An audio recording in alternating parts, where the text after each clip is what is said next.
Now it's time for our weekly AFBF Market Intel Report. And although, of course, we typically connect with the Intel team from their headquarters in D.C., our own Mark Oppold had a chance to sit down with Intel Director John Newton this week at the annual AFBF convention. John Newton joins us every week here for the American Farm Bureau Federation Intel report from our nation's capital. But, of course, the convention winding up here. John joining us today on Market Day Report.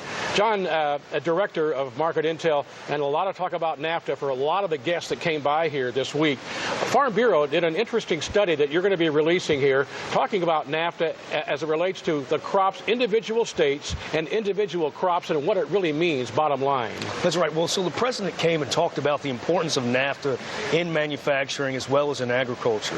So we wanted to look at the information. We use USDA data to identify the share of agricultural exports to our NAFTA partners by state and by commodity for a variety of crops, over 10 different crops we looked at in this analysis. So again, like if you're, say, an Illinois corn producer and you know that NAFTA impacts you, but what you did is to take out exports to China that might have come from Illinois or wherever the country might be and just look at our neighbors to the north and south only as it relates to corn in Illinois. That's exactly what you did. Take, for example, you know your soybean producer. You know how important China is for the soybean market. But we drilled down and looked at, well, what does that mean?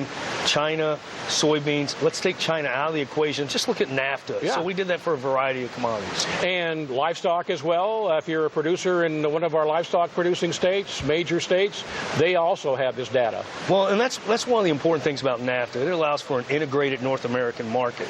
That means we can move live animals across the border.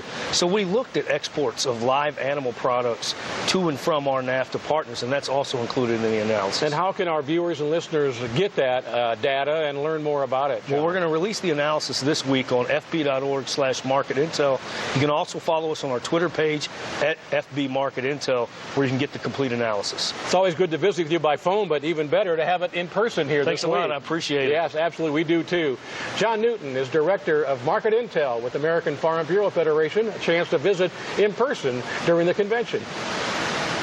Well, again, you can visit fb.org/marketintel to view the full report, and also, of course, tune in Wednesdays at 12 Eastern for the Market Intel updates here on your Market Day Report.